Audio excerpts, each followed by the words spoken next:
Bonjour, bienvenue dans Point de Vue, ravi de vous retrouver en direct sur le Figaro TV. Au sommaire de notre émission aujourd'hui, heure de vérité cet après-midi pour le Premier ministre et son nouveau gouvernement. Sébastien Lecornu va prononcer son discours de politique générale à l'Assemblée nationale. Il devra convaincre notamment les 69 députés socialistes pour se maintenir. Le RN et LFI ont déjà annoncé qu'ils allaient le censurer. Analyse et éclairage de Bruno Jambard. Il est le vice-président de l'Institut OpinionWay. Ils ont sondé les Français sur leur vote en cas de nouvelle élection législative. Depuis hier, Nicolas Sarkozy connaît sa date d'incarcération dans l'affaire du financement libyen de sa campagne. Ce sera le 21 octobre et ce sera à la prison de la Santé à Paris. Je demanderai son point de vue à François-Henri Briard. Il est avocat à la Cour de cassation et au Conseil d'État. Et pour terminer cette émission, on parlera de l'opération Octobre Rose. L'association Ruban Rose se mobilise tout au long du mois d'octobre pour sensibiliser sur la prévention du cancer du sein. Une association qui finance également des programmes de recherche. Je serai avec Sandrine Planchon, la directrice de l'association, et avec Anne Vincent, l'éminente spécialiste du cancer du sein. Voilà, vous avez le programme. Point de vue, c'est parti.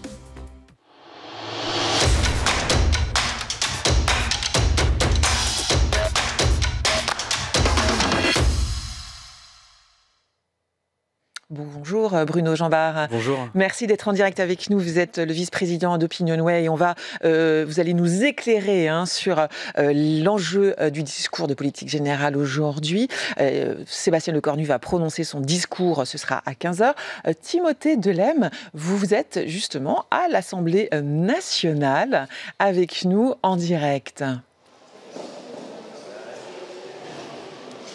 Oui, tout à fait. Bonjour Anne-Emmanuel. Moment décisif cet après-midi à l'Assemblée nationale avec ce discours de politique générale de Sébastien Lecornu avec cette question, la motion de censure, la censure en tous les cas, qui est évidemment dans tous les têtes. On est avec Xavier Albertini. Bonjour, merci d'être avec nous, député porte-parole du groupe Horizon ici à l'Assemblée nationale. Alors, beaucoup sont assez circonspects sur cette deuxième chance accordée à Sébastien Lecornu, y compris d'ailleurs au sein de votre parti. Est-ce que c'est votre cas ?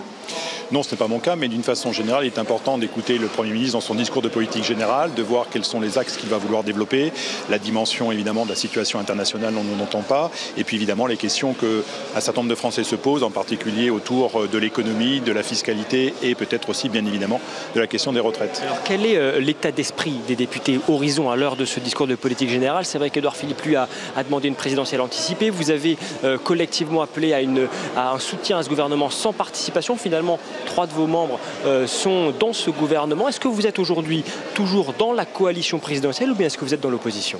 Nous sommes naturellement dans la volonté d'être dans un schéma où il est nécessaire d'avoir une certaine sérénité et une certaine responsabilité au niveau d'un gouvernement qui vient de se constituer. Ça veut dire que vous soutenez ce gouvernement ? Ça veut dire qu'a priori nous le soutenons et évidemment nous allons écouter avec attention ce que dit le Premier ministre. Évidemment nous avons des ministres au sein de ce gouvernement, mais aujourd'hui à partir de cet après-midi 15h, nous sommes dans le temps de l'Assemblée nationale puisqu'il va falloir que les députés se prononcent sur un choix qui est d'une responsabilité extrême.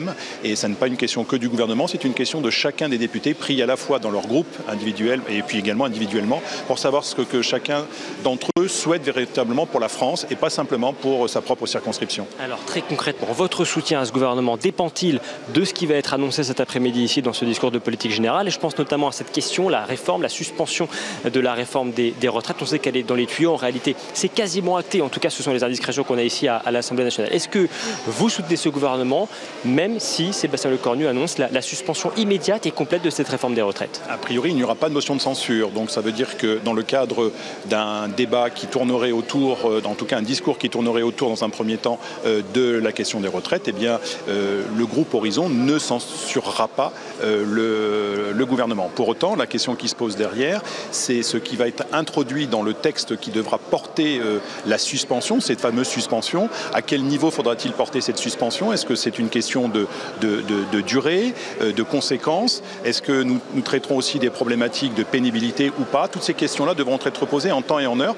Et je pense pouvoir vous dire que le groupe Horizon sera particulièrement vigilant sur cette question-là, parce que la réalité, c'est que des choix qui seraient faits immédiatement et de façon un peu rapide, simplement pour éviter une censure, donc une question purement politique, derrière devront être comptés en matière financière en particulier, puisqu'il s'agira soit de creuser la dette, soit d'augmenter les impôts, soit éventuellement, si cela venait à se reporter sur un certain nombre d'entreprises, eh bien jouer sur la compétitivité des entreprises. Et à ce titre-là, ça serait peut-être quelque part dégrader la France. Pour bien comprendre, M. Albertini, parce qu'ici, vous savez que le RN et LFI ont annoncé déposer une motion de censure. Elles seront d'ailleurs étudiées jeudi matin ici à l'Assemblée nationale. Si Sébastien Lecornu, encore une fois, annonce la suspension complète, immédiate de cette réforme, est-ce que vous votez la censure jeudi?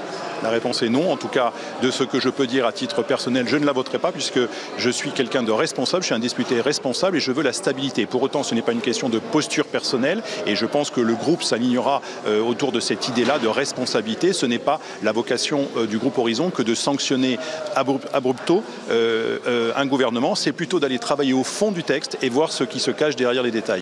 Dernière question, très rapidement, M. Albertini. Quelques indiscrétions ici commencent à arriver sur le contenu de ce discours, avec notamment la suppression de 3000 postes, plus de 3000 postes dans la fonction publique. Est-ce que vous pensez que ce sont des mesures, c'est en tous les cas cette mesure, quelque chose qui va dans le bon sens? Alors il faut l'étudier et je pense que d'une façon générale, annoncer comme ça des mesures ponctuelles ne relève pas forcément d'une stratégie globale, ça relève d'une tactique. Ce qui est important, c'est de réformer les finances de l'État et réduire un maximum de conséquences négatives, et en particulier de charges qui ne sont pas forcément efficientes. Réformer et diminuer le nombre de fonctionnaires, pourquoi faire? Dans quel ministère et pourquoi faire? Je pense que la question est beaucoup plus large que ça et ne peut pas se réduire simplement à une diminution des postes. Merci, monsieur le député. Voilà, Emmanuel, ce qu'on pouvait dire ici, ambiance des grand jour, j'allais dire, à l'Assemblée nationale avec ce discours de politique générale attendu à 15h donc. Merci Timothée Delem. Vous étiez en direct de l'Assemblée nationale. Merci à Camille Jaïr pour les images. Bruno Jambard, vous avez entendu Xavier Albertini, le porte-parole du groupe Horizon, un commentaire à ce qu'il vient de dire. Il appelle vraiment à la responsabilité de chacun des députés, hein, au-delà des politiques partisanes, on va dire. Ce qui me frappe, c'est quand même la situation très spéciale dans laquelle on est. Oui. Il n'a pas dit qu'il était dans la majorité, il n'a pas dit qu'il était dans la coalition, il a fait une périphrase pour autant pour dire qu'il ne s'opposerait pas à ce gouvernement. Et on voit bien que c'est la difficulté de ce gouvernement. On a a priori la même attitude du côté des Républicains, c'est-à-dire une volonté de ne pas en faire partie. On a vu qu'ils avaient exclu ceux qui ont rejoint le gouvernement, mais en même temps, plutôt, pour le moment, semble-t-il, aussi une attitude qui consiste à ne pas le renverser. Et c'est ce qui fait aussi que ce gouvernement est fragile, c'est que même ses soutiens ne sont des soutiens qu'à demi-mot d'un certain point de vue. Oui, une disparition, un effilochage du socle commun. Donc Sébastien Lecornu va devoir convaincre les députés. Le RN et LFI comptent censurer. De combien de voix Sébastien Lecornu a-t-il besoin? Parce que c'est vraiment de la comptabilité, de l'arithmétique, cette Assemblée nationale. Il a surtout besoin que 25 députés ne s'ajoutent pas à ceux du Rassemblement national et 25. De la France insoumise. Si on considère que à la fois le groupe communiste et le groupe écologiste voteraient aussi la censure, là aussi, est-ce qu'il peut y avoir au sein de ces groupes quelques députés qui ne la votent pas? Difficile à dire, on a l'impression qu'ils vont la voter, mais on n'est pas non plus à l'abri d'avoir des surprises notamment au sein du groupe écologiste, où peut-être que ça peut être un peu différent. Au sein du groupe écologiste, ça peut un petit peu bouger? Non, c'est difficile, mais c'est vrai que logiquement, on est sur un groupe qui peut avoir une attitude un peu différente de celle de la France insoumise. C'est moins, je dirais, anticipable du côté des communistes, parce que d'abord, ils sont peu nombreux, oui, et ils sont probablement très anti ce nouveau gouvernement de Sébastien Lecornu. Alors, le sujet principal sur lequel le Premier ministre devra donner, entre guillemets, des gages, hein, c'est évidemment la réforme des retraites. C'est ça qu'on va guetter. Ce sont les mots que va prononcer le Premier ministre sur la réforme des retraites. si on imagine qu'il a besoin d'une abstention du groupe socialiste et qu'on a écouté ce qu'ont dit les socialistes ces derniers jours, on a l'impression qu'il y a deux sujets, l'abandon du 49.3, mais ça a priori c'est déjà acté, il l'a déjà dit, donc il devrait le redire, mais probablement qu'il va le redire quand même, parce que c'est une nécessité. Une façon peut-être plus solennelle de le dire, voilà, cette fois-ci. Et puis c'est confirmer que dans le débat budgétaire, il ne l'utilisera pas. Et puis, le deuxième sujet, c'est effectivement les retraites. Et si on a bien entendu les socialistes, ils ont abandonné l'idée d'abrogation, ils sont passés à la suspension. Donc, mais avec des adjectifs, hein. Oui, mais on voit bien que déjà, le passage de l'abrogation à la suspension rend le chemin un petit peu plus simple. Alors après, reste à savoir si c'est la suspension immédiate, effectivement, ou la suspension à la fin de l'année, où on atteindrait les 63 ans. Je pense que pour gagner 3 mois, parce qu'en fait c'est une histoire d'un trimestre, peut-être que le risque est très important pour le Premier ministre d'essayer d'aller jusqu'à la fin de l'année. Il aurait intérêt probablement pour s'assurer. Le trimestre dont vous parlez, c'est pas c'est pas un trimestre sur les histoires de retraite, c'est un trimestre sur notre calendrier actuel, c'est ça ? Exactement. C'est-à-dire un trimestre. C'est-à-dire qu'en fait, si on suspend dès maintenant la réforme de retraite, l'âge légal de départ est à 62 ans et 9 mois. Si on la suspendait au 1er janvier, elle serait de 63 ans. Je pense que, évidemment, que pour 3 mois, il y aurait un risque que ce ne soit pas accepté par les socialistes. Donc, j'imagine qu'il va plutôt annoncer une suspension immédiate, avec aussi probablement une manière de dire que l'idée de réformer les retraites n'est pas abandonnée, mais qu'elle est renvoyée à une future majorité après les échéances de 2027. Est-ce que les socialistes ont envie, on sent qu'ils sont un peu gourmands, entre guillemets, qui demandent un peu plus, ils peuvent demander un peu plus encore à Sébastien Lecornu et son gouvernement ? Ils peuvent être tentés de demander un peu plus. La question, c'est de savoir finalement comment ils bénéficieront ou non de la situation à la fin de tout cela.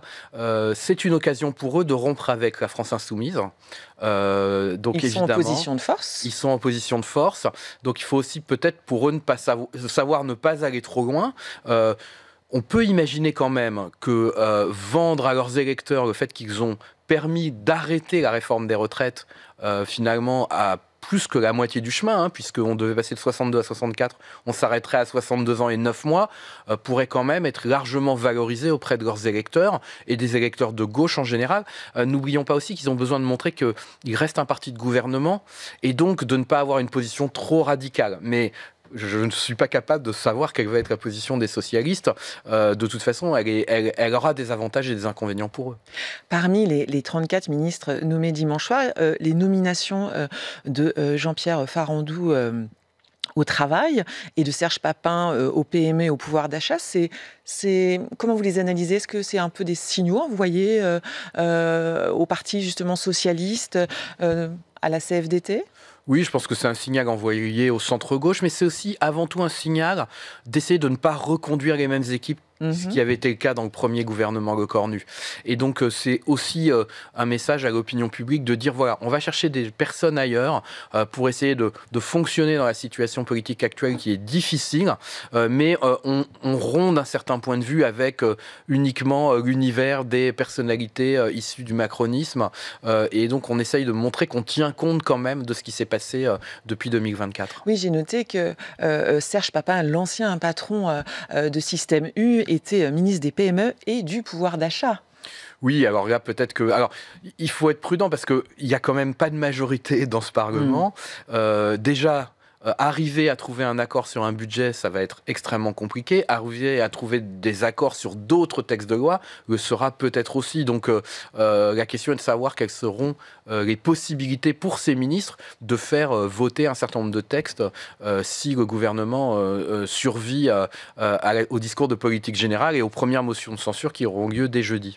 Le renoncement à l'article 49.3 par Sébastien Lecornu, est-ce que c'est habile ou c'est suicidaire ? Pour moi, c'est ambigu. Alors, c'est habile dans le sens où, de toute façon, ça évite de déclencher automatiquement des motions de censure et ça limite la possibilité de motion de censure, puisque les groupes ne peuvent pas en faire tous les matins, sauf en cas d'utilisation du 49.3. Donc ça, c'est je dirais, de ce point de vue-là, c'est habile. Aux motions de censure. Ça va limiter le nombre de motions de censure, puisque le gouvernement ne va pas offrir la possibilité aux oppositions d'en déclencher à l'occasion des 49.3. Mais c'est ambigu parce qu'on voit mal à ce jour, comment voter un budget sans 49.3, puisqu'il n'y a pas de majorité au sein de l'Assemblée nationale. Et donc ça, c'est la vraie question qui se pose, c'est comment réussir à aboutir à cet objectif principal qui va être celui du gouvernement, faire un budget sans l'utilisation du 49.3. Un budget pour lequel le gouvernement a 70 jours, hein, c'est ça, pour le faire adopter. Ça, c'est la Constitution qui l'établit, hein, c'est bien ça. Hein. Oui, tout à fait, mais on voit bien que ça laisse aussi une très grande marge de manœuvre aux députés. Alors, un des avantages pour Sébastien Lecornu, c'est de dire aux parlementaires: c'est à vous de vous mettre d'accord maintenant, puisque je n'utilise pas le 49.3. Et donc, une façon de les renvoyer à leurs responsabilités, c'est ça ? Oui, c'est de changer qui sera ou non responsable du fait de réussir à adopter un budget. Et de ce point de vue-là, c'est aussi assez habile. Reste le fait que s'il n'y arrive pas, ça ne réglera pas la question du fait qu'il n'y a pas de budget, et donc il faudra trouver d'autres moyens pour le faire. Est-ce que, à ce stade, puisque chaque jour est à prendre avec beaucoup de prudence, à ce stade, la dissolution, ça semble inéluctable là ou il y a encore d'autres possibilités ? Je pense que en ce moment, dans la vie politique française, les mots inéluctable, incontournable, évident, il faut les éviter. Il faut les bannir ? Oui, il faut les bannir parce que, honnêtement, ce qui est très difficile dans la prédiction, c'est que les acteurs ne sont plus très rationnels dans leur comportement. C'est ce que vous observez, un manque de rationalité ou une perte de rationalité ? Oui, parce qu'on a l'impression que, par exemple, un certain nombre de formations politiques seraient tentées par un retour aux urnes, alors que ça n'est pas forcément leur intérêt. Par exemple, c'est vrai que le retrait brutal des Républicains il y a une semaine du gouvernement est surprenant compte tenu du risque que représente pour eux une nouvelle dissolution. Donc je crois qu'il faut être extrêmement prudent sur le caractère inéluctable. Ce qui est certain, c'est que la dissolution, elle va peser encore pendant plusieurs semaines, voire quelques mois, sur l'Assemblée nationale et c'est un risque permanent. Pour autant, est-ce qu'elle aura lieu ? Je ne sais pas. Plus on va avancer dans le calendrier quand même, plus elle va s'éloigner. Parce qu'à partir de janvier, on aura la campagne des municipales. Les deux partis que sont LR et les partis socialistes vont être très concentrés là-dessus parce que ce sont leurs derniers bastions d'un certain point de vue politique. Un scrutin, je le rappelle, qui aura lieu au mois de mars. Au mois de mars.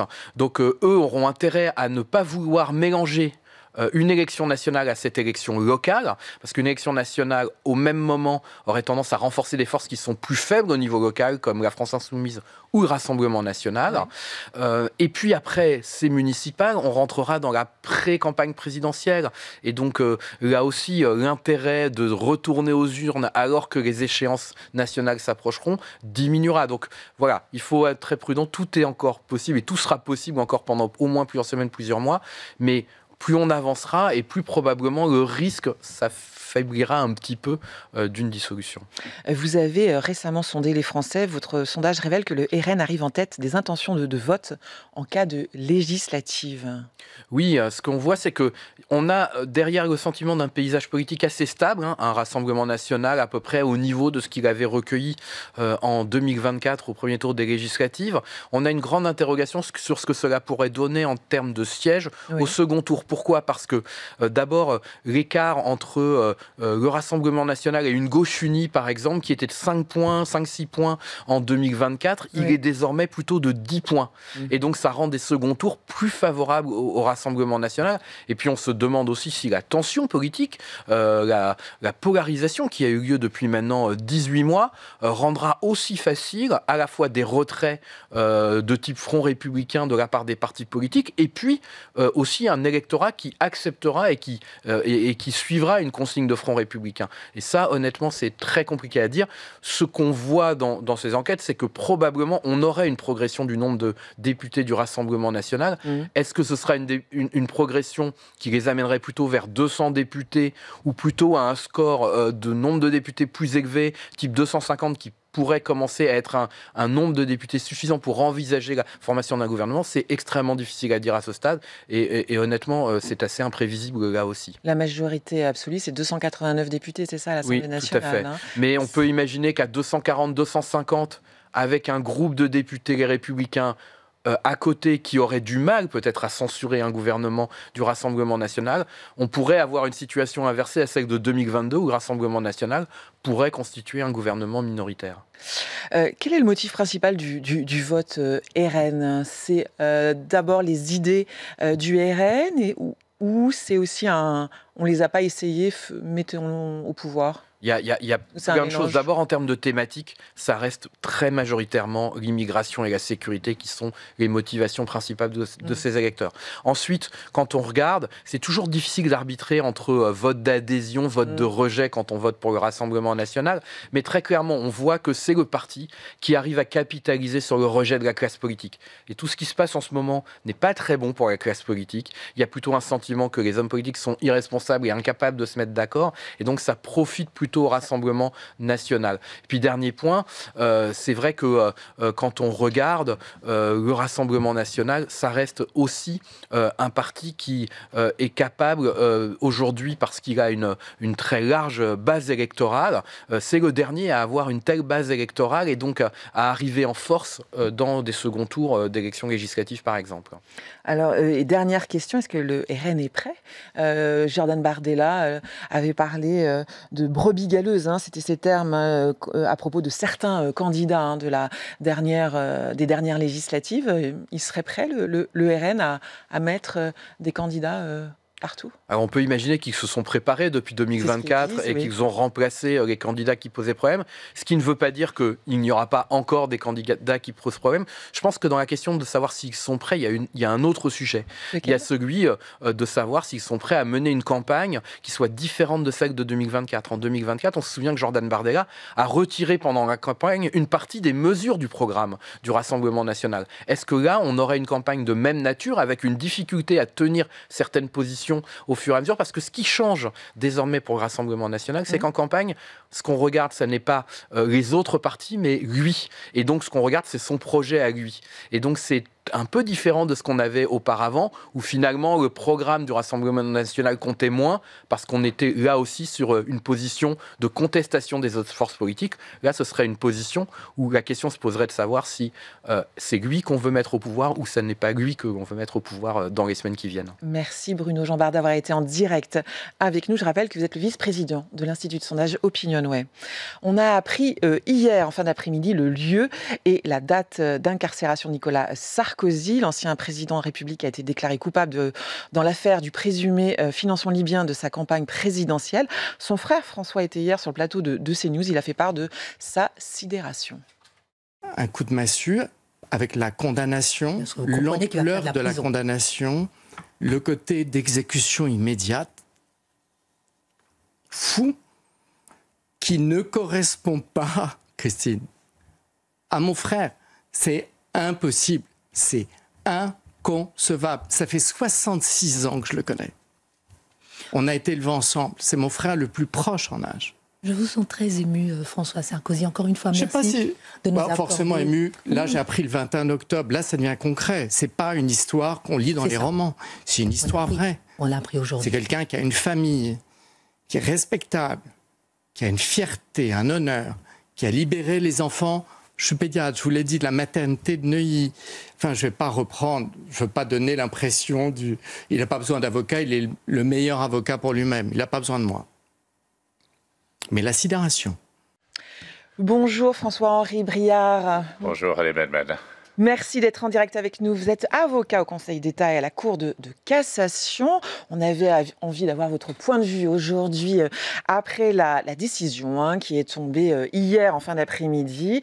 Le parquet national financier a indiqué à Nicolas Sarkozy sa date d'incarcération dans le cadre du procès du financement libyen, dans lequel il a été condamné, je le rappelle, à 5 ans de prison ferme. Ce sera donc dans une semaine, le 21 octobre, et ce sera à Paris, à la prison de la Santé. Déjà une première réaction et après on va continuer à discuter ensemble. Écoutez, oui, c'est une condamnation évidemment exceptionnelle qui revêt une dimension particulière parce que Nicolas Sarkozy sera le premier chef de l'État incarcéré pour une infraction de droit commun. Nous avons emprisonné Louis XVI, Napoléon Ier, Napoléon III, le maréchal Pétain, à l'occasion de changements de régime, pour des raisons politiques, mais une infraction de droit commun. Aucun président de la République n'a été incarcéré à ce titre, Et je crois qu'il sera aussi le premier chef d'État européen à se trouver dans cette situation. Ça veut dire que ça abîme aussi la fonction de président de la République, vous diriez?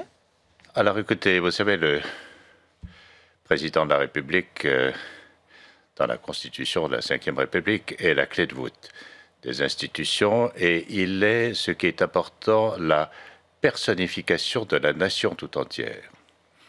Et lorsqu'on a été président, même 10, 15 ans plus tard, il reste quelque chose de cette personnification de la nation. Et en cela, évidemment, c'est une dimension qui est très grave, qui est très importante. On ne peut pas dire que Nicolas Sarkozy est incarcéré comme un simple citoyen. Parce que Nicolas Sarkozy n'est pas un simple citoyen, c'est ce que vous dites. Il est un simple citoyen, bien sûr, au titre des infractions de droit commun, mais il reste quand même quelque chose des fonctions qu'il a exercées. Donc c'est au-delà de sa propre personne en tant que président de la République. C'est en ça que ça l'atteint et c'est en ça où vous êtes choqué, vous? Écoutez, alors, vous savez, on ne doit jamais jeter le discrédit sur une décision de justice. Et si on veut une justice impartiale et indépendante, la première chose à faire, c'est de ne pas commenter les décisions dans des termes désobligeants, ni de mettre en cause les magistrats qui ont rendu ces décisions. Mais il y a un débat d'analyse juridique, évidemment, qui est possible, et on peut ne pas être d'accord avec le raisonnement juridique qui a été suivi par le tribunal correctionnel. Pour revenir justement sur cette décision, qu'est-ce qui vous a... en quoi vous n'êtes pas d'accord avec cette décision, vous? Alors, écoutez, je me suis permis d'émettre une opinion sur la question de l'infraction d'association de malfaiteurs. Parce qu'il faut rappeler, voilà, que Nicolas Sarkozy était poursuivi pour 4 motifs. Donc, quel est le terme exact? Absolument, 4 chefs voilà. d'incrimination. D'incrimination. Il a été relaxé pour 3 d'entre eux, comme vous le savez. Le financement illégal de la campagne, la corruption et le détournement de fonds publics. Il a été condamné au titre de l'infraction d'association de malfaiteurs. Alors c'est une infraction très particulière, vous savez, qui est née en 1810 dans le code pénal de Napoléon et qui se trouvait d'ailleurs à l'époque dans une rubrique consacrée au vagabondage et à la mendicité. Et les malfaiteurs, c'était ceux qui parcouraient la France après la Révolution pour mettre à sac les villes et les campagnes. Cette infraction est demeurée, elle a permis des condamnations d'anarchistes sous la Troisième République. Et aujourd'hui, si vous interrogez des membres du parquet, on vous dira que c'est une infraction très utile pour poursuivre la préparation des infractions criminelles ou délictuelles, notamment en matière de terrorisme, en matière d'infractions de droit commun, de crimes en bande organisée. Ce qui est très particulier, dans cette infraction, c'est que c'est une infraction autonome par rapport à l'infraction principale. C'est-à-dire que c'est une infraction, je ne veux pas être trop technique, mais il y a 3 éléments. Il y a un groupe humain, il y a des actes préparatoires et il y a un but. Et le tribunal correctionnel dit, il y a un groupe, le président Sarkozy et ses collaborateurs, Guéant, Hortefeux et Tiakedine, le cas échéant. Il y a des actes préparatoires. Et là, le jugement se fonde sur ce qu'il appelle des indices précis, graves et concordants. Et il y a un but. Il y a un but, il y a une finalité, c'est le pacte corruptif, c'est la corruption. La difficulté, et c'est la contradiction, me semble-t-il, majeure de ce jugement, c'est que précédemment, dans les pages qui précèdent cette motivation sur l'association de malfaiteurs, le tribunal a expliqué qu'il n'y avait pas d'infraction. Le tribunal le dit clairement, il n'y a pas eu de financement les biens de la campagne du président Sarkozy. Alors, une association de malfaiteurs, très bien, un groupe humain, des actes préparatoires, mais en vue de quoi? En vue d'une infraction dont on vient de dire qu'elle ne peut pas exister. Et pourquoi ne pouvait-elle pas exister? Parce que sur la période considérée 2005-2007, le président Sarkozy n'était pas dépositaire de l'autorité publique. Donc il ne pouvait pas y avoir de corruption, il ne s'est rien passé après son élection. C'est ce que dit le jugement. Et donc il y a réellement une difficulté dans cette qualification pénale d'association de malfaiteurs qui est aussi, il faut le dire, une infraction de déconsidération sociale. Le terme même de malfaiteur est extrêmement péjoratif, désobligeant. Voilà, donc je pense qu'il y aura devant la juridiction d'appel une discussion juridique importante sur ce point. La défense de Nicolas Sarkozy, elle n'a pas pris la mesure de ce chef d'accusation, vous diriez? Alors écoutez, c'est un chef qui est apparu tardivement par un réquisitoire supplétif. Bien sûr, le président Sarkozy et ses avocats se sont défendus, mais je crois quand même que tout le monde est surpris hein, évidemment du résultat et de cette condamnation qui est intervenue sur ce fondement. Pour revenir hier, on a vu Nicolas Sarkozy est allé à ce rendez-vous, on lui notifiait donc cette décision, enfin la date et le lieu d'incarcération. Il est allé avec ses 2 avocats hier. Il y avait hier une possibilité sur le plan juridique de négocier, de plaider ou pas du tout? Alors évidemment pas sur la condamnation elle-même. Non, bien sûr. Annoncée par le tribunal. Mais sur les conditions. Il peut y avoir une discussion avec le parquet et en l'occurrence le procureur national financier sur le délai d'incarcération. Bon, je pense qu'il y a eu un débat et bon, j'imagine que le président Sarkozy et ses avocats et le parquet se sont mis d'accord sur un délai d'1 semaine. Voilà, 1 semaine, c'est un mandat de dépôt à effet différé. 1 semaine pour s'organiser. Pour s'organiser et voilà, pour se préparer à cette incarcération. À quoi, justement, pourraient ressembler les conditions d'incarcération d'une personnalité telle que Nicolas Sarkozy, ancien président de la République? Alors, je dirais qu'il sera détenu comme les autres, mais différemment. Pourquoi comme les autres? Parce que qu'il s'agisse d'un quartier d'isolement ou d'un quartier pour les personnes vulnérables, on ne sait pas encore ce qui va se passer. Le régime carcéral est le même. Les interdictions, les surveillances sur le fonctionnement sont les mêmes. Ce qui sera différent, c'est que le président Sarkozy sera isolé des autres détenus, soit quartier d'isolement, soit quartier des personnes vulnérables. Et encore une fois, il ne bénéficiera pas d'un régime particulier. Il aura une cellule de 9 mètres carrés aménagée comme les autres détenus, mais à part, si vous voulez. Il n'aura pas de contact avec le reste de la population carcérale. La prison de la Santé, vous savez, est en situation de surpopulation. Je crois qu'il y a à peu près 700 lits et il y a une vingtaine de cellules pour les personnes vulnérables. Vous connaissez Nicolas Sarkozy? En tout cas, je sais que vous l'avez rencontré une fois. J'ai pu assister via une vidéo j'ai vu une vidéo de vous en train de débattre avec le président Sarkozy. Vous le connaissez un peu? Alors écoutez, je l'ai connu en 1983. Oui. Je crois qu'il avait à l'époque 28 ans. Il venait d'être élu maire de Neuilly. Je l'ai retrouvé quand il était président du Conseil général des Hauts-de-Seine et également pendant la présidence. Et puis vous partagez cette profession d'avocat, tous les deux. Voilà, aussi. Nous sommes tous les deux avocats. Et si j'ai demandé au président ce débat sur la question prioritaire de constitutionnalité, c'est pour 2 raisons. D'abord parce qu'il a été, on l'oublie souvent, l'initiateur de la réforme constitutionnelle de 2008. Et si nous avons la QPC aujourd'hui, c'est grâce à lui. Et ensuite, il se trouve que j'ai été l'auteur de l'une des 2 premières questions prioritaires de constitutionnalité qui a été examinée à la première audience du Conseil constitutionnel en 2010. Et donc, nous en avons débattu avec le président Sarkozy. Je vous pose cette question, c'est aussi, puisque vous l'avez approché, de ce que vous connaissez de cet homme, comment vous pensez qu'il aborde cette étape de sa vie? Alors, écoutez, c'est un homme digne et courageux. Je crois qu'il l'a montré à de nombreuses reprises dans sa vie. Je pense que cette expérience de l'incarcération est une chose très dure à vivre. Je crois qu'elle va lui demander une mobilisation de toutes ses forces intérieures.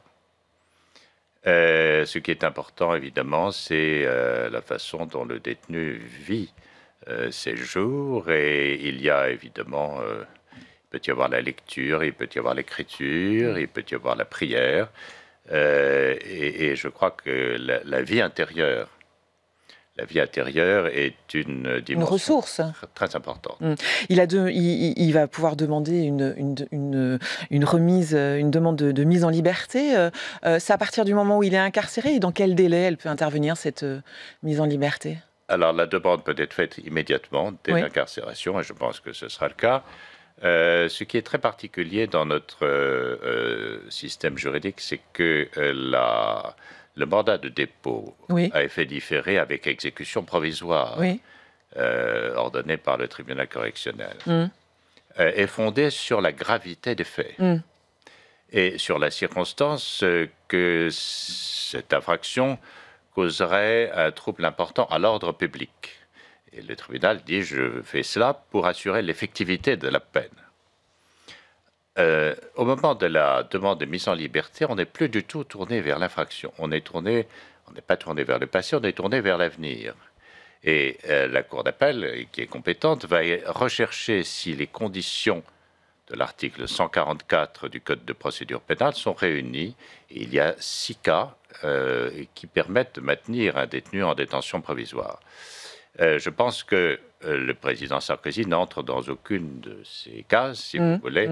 La conservation des preuves, les pressions sur les témoins, la mise à disposition de la justice. Le président Sarkozy a toujours répondu à toutes les convocations de la justice. Il n'y a évidemment aucun problème à cet égard. Donc la mise en liberté sera possible. La Cour d'appel doit statuer dans un délai de 2 mois. 2 mois. Elle est possible. J'ai entendu beaucoup de commentaires disant oui, bien sûr. Il ne faut pas dire les choses à la place des magistrats. Ce sont les juges de la Cour d'appel qui vont décider au regard de cet article 144 du Code de procédure pénale. Je rappelle que Nicolas donc, a fait appel et qu'il clame son innocence dans cette affaire. Merci François-Henri Briard d'avoir été en direct avec nous sur le plateau de Point de vue. Le cancer du sein est le cancer le plus répandu des cancers féminins. 1 femme sur 8 en France, c'est 900 000 femmes atteintes. L'association Ruban Rose a lancé sa nouvelle campagne de sensibilisation en début de mois. Une association qui soutient aussi la recherche. On fait le point avec sa directrice Sandrine Planchon et avec Anne-Vincent Salomon, la présidente du comité scientifique de l'association Ruban Rose.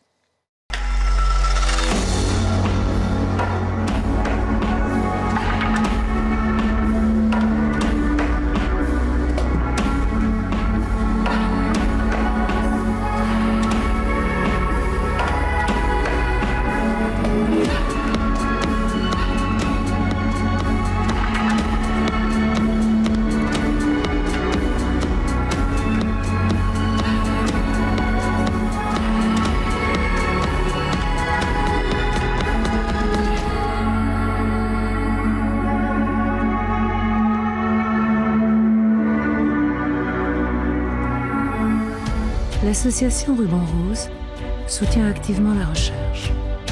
Aujourd'hui en France, 1 femme sur 8 est touchée par le cancer du sein. Grâce à votre générosité, les chercheurs avancent pour qu'un jour, toutes les femmes puissent guérir. Mobilisez-vous. Faites un don sur cancerdusein.org. Bonjour Sandrine Planchon. Bonjour. Merci d'être en direct avec nous. Vous êtes la directrice de l'association Ruban Rose. Bonjour Anne-Vincent Salomon. Bonjour. Merci d'être en direct aussi avec nous. Vous êtes la directrice de l'Institut des cancers des femmes à l'Institut Curie. Et vous êtes la présidente du comité scientifique de l'association Ruban Rose. Ruban Rose, c'est une association qui a été confondée par le groupe Estée Lauder, c'est ça, avec le magazine Marie-Claire. Ça existe depuis 22 ans. Vous avez lancé il y a une quinzaine de jours, c'est ça? Mardi 30 septembre, on a lancé au pied de la Tour Eiffel, sur le Champ de Mars. On a ouvert ce mois de sensibilisation à la lutte contre le cancer du sein. Quel est votre principal message en cette édition 2025 ? De répondre à nos 2 missions, qui sont de sensibiliser le plus large public possible avec la prévention et surtout la détection précoce de cette maladie et de ces cancers du sein. Et puis, parallèlement, parce que ce sont 2 missions complémentaires, de soutenir la recherche sur le cancer. La recherche, et on va y revenir. Cette année, vous avez mis l'accent dans cette campagne sur l'art, sur la danse. Pourquoi le corps comme langage, c'est ça? C'est vrai que le sein, c'est le corps. Oui, alors d'abord, le message de la campagne, c'était à nouveau, comme l'année dernière, d'insister, parce que c'est un chiffre très parlant, oui. et visuellement, c'est quelque chose qu'on retient. Une femme sur 8. Une femme sur 8. Je pense que ça dit que tout le monde est concerné et qu'on imagine une femme touchée quand on est avec 8 autres femmes. Donc, c'était déjà le message principal, de donner envie de se mobiliser pour ce chiffre et cette cause majeure, et puis de faire passer ce message, en effet, par de l'émotion, de la poésie et le langage du corps, pour exprimer et pour justement parler aux gens en déclenchant aussi de la sensibilité et véhiculer ce message avec l'art. C'est la voix de Carla Bruni qui accompagne les spots TV et radio. C'est une personnalité comme porte-voix, c'est important. Très. On a des marraines depuis plusieurs années qui sont Evelyne Delia, Alice de Tollener, Claudia Tagbo et cette année Carla Bruni. Et c'est important pour nous que ces femmes qui ont été touchées par le cancer du sein, on a également Madame Braun-Pivet qui a... la présidente de l'Assemblée nationale. Absolument déclaré et qui nous accompagne et qui était là d'ailleurs pour ce lancement. Et faire... porter sa voix quand on est une personnalité publique pour faire rayonner ce message de sensibilisation, oui, c'est extrêmement précieux. Anne-Vincent Salomon, vous êtes la directrice de l'Institut des cancers des femmes à l'Institut Curie et vous êtes la présidente du comité scientifique. Avant de parler des projets scientifiques portés par l'association, combien de nouveaux cas sont diagnostiqués chaque année? Malheureusement, 61 000 femmes, un peu plus de 61 000 femmes par an sont diagnostiquées et 12 000 femmes en décèdent. Alors, on sait bien que pris tôt, un cancer du sein a toutes les chances de guérir et que la patiente qui sera dépistée aura toutes les chances de son côté d'être guérie. On parle de 88% des femmes guéries à 5 ans. C'est très encourageant et il faut véritablement inviter les femmes. Oui, il faut souligner les bonnes nouvelles, entre guillemets. Enfin, non, les réelles bonnes nouvelles.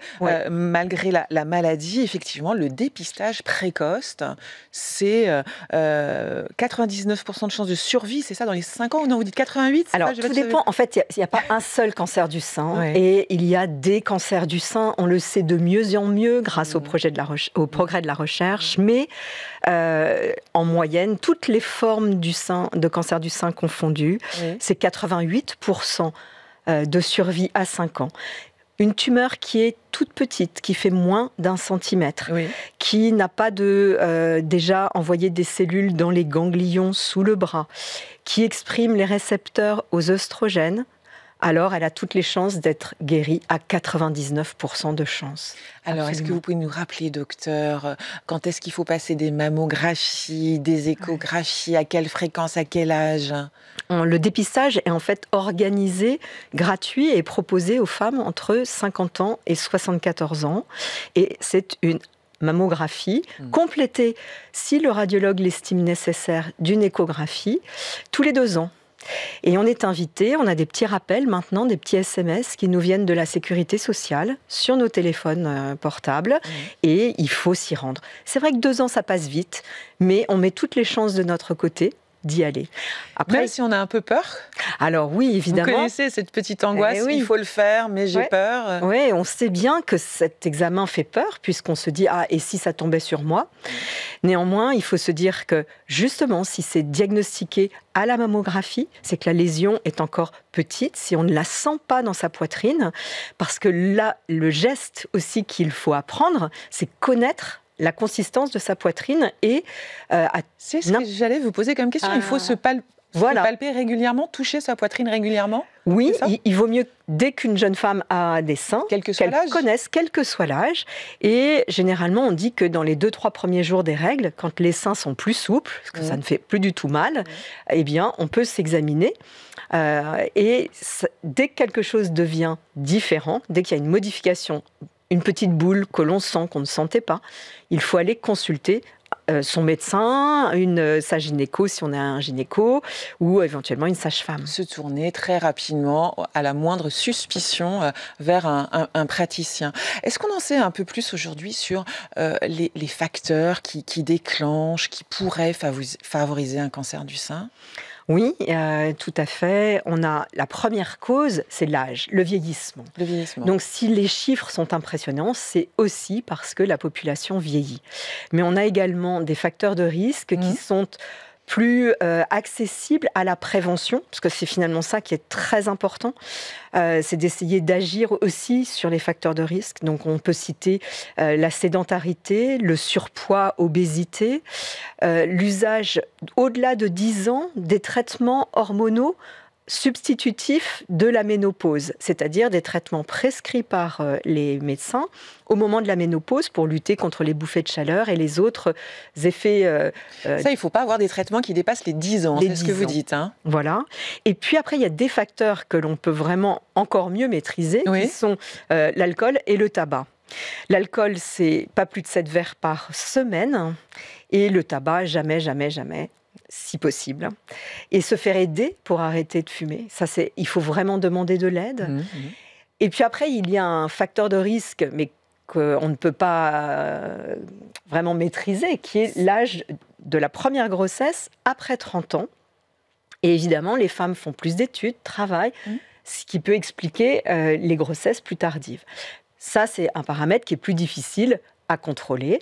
Mais néanmoins, alcool et tabac, sédentarité ou activité physique, justement. Et en fait, on remarque que ce sont les mêmes facteurs de risque que pour les maladies cardiovasculaires qui sont également très meurtrières. Donc, on fait d'une pierre deux coups. La part d'hérédité, elle est importante. La part d'hérédité, c'est 5 à 10% des cancers du sein qui sont liés à la transmission d'une mutation familiale.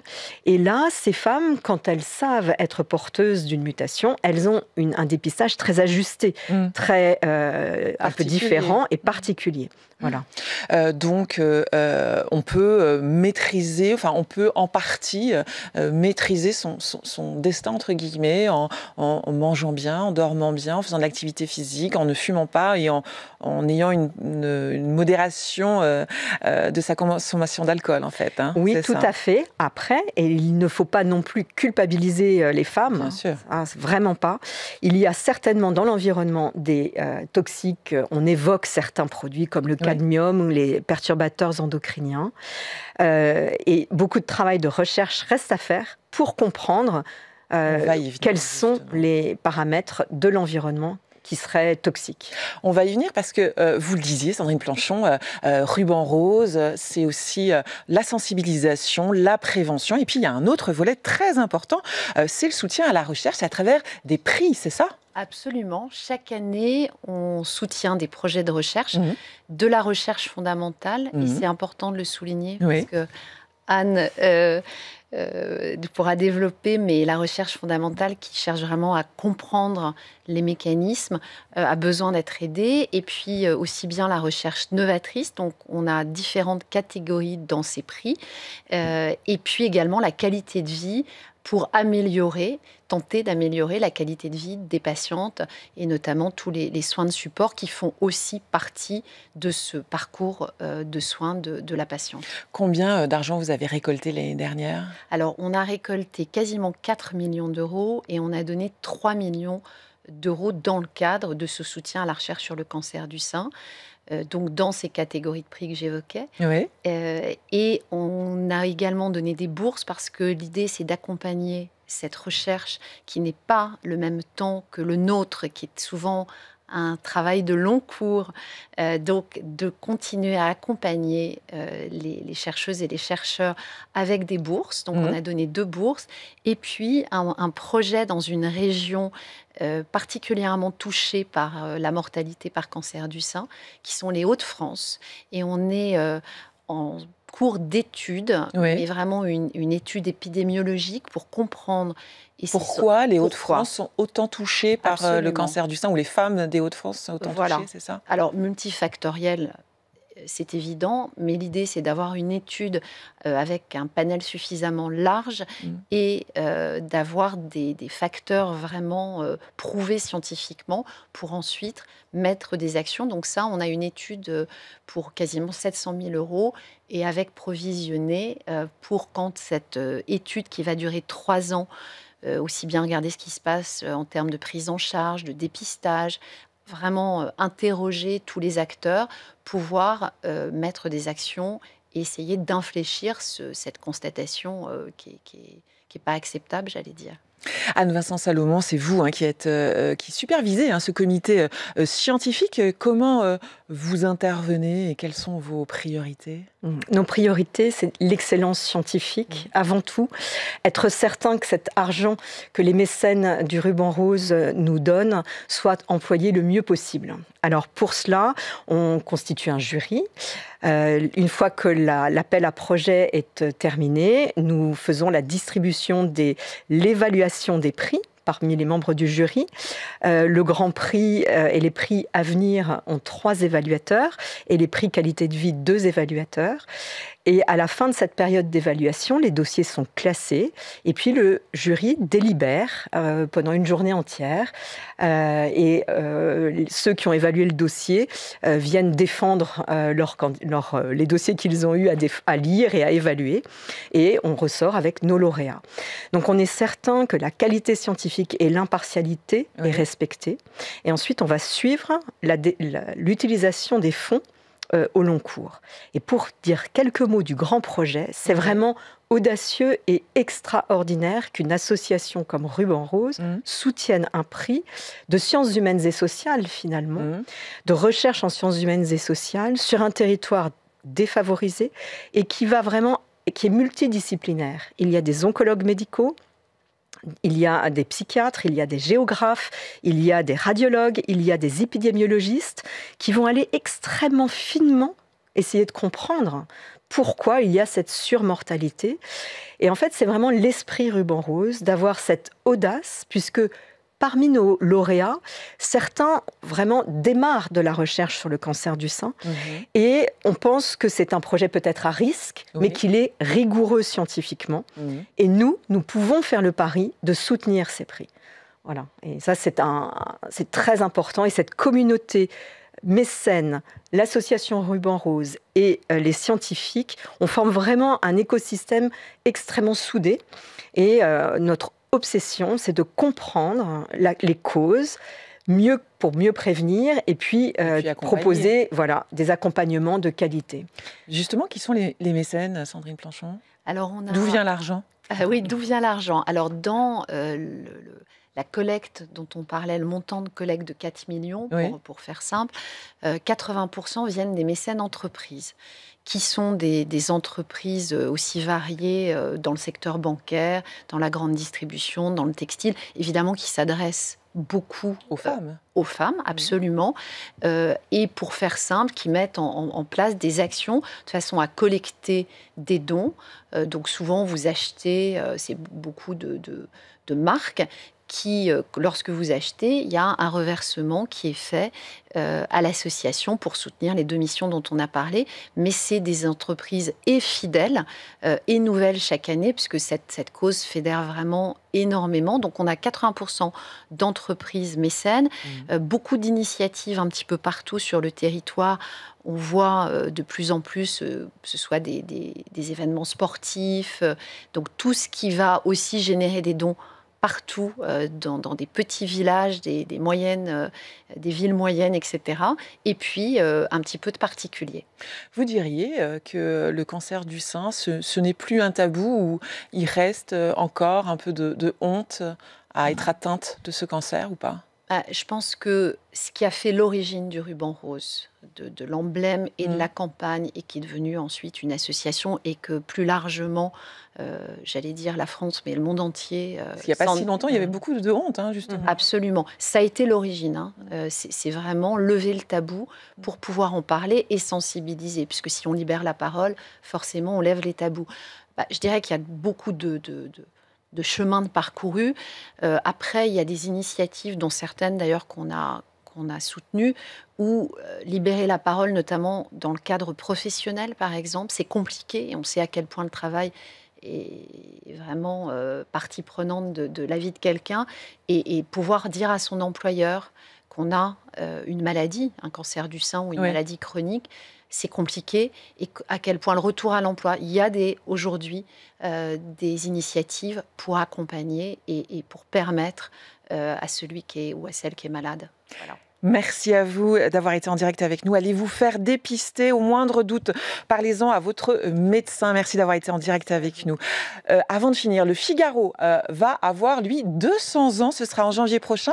À l'occasion de notre bicentenaire, nous vous invitons à un événement exceptionnel. Ce sera au Grand Palais à Paris du 14 au 16 janvier. Vous êtes invités à célébrer 2 siècles d'histoire. Au programme 3 jours, une très belle exposition, des débats, des émissions avec des invités prestigieux. L'entrée est gratuite sur inscription.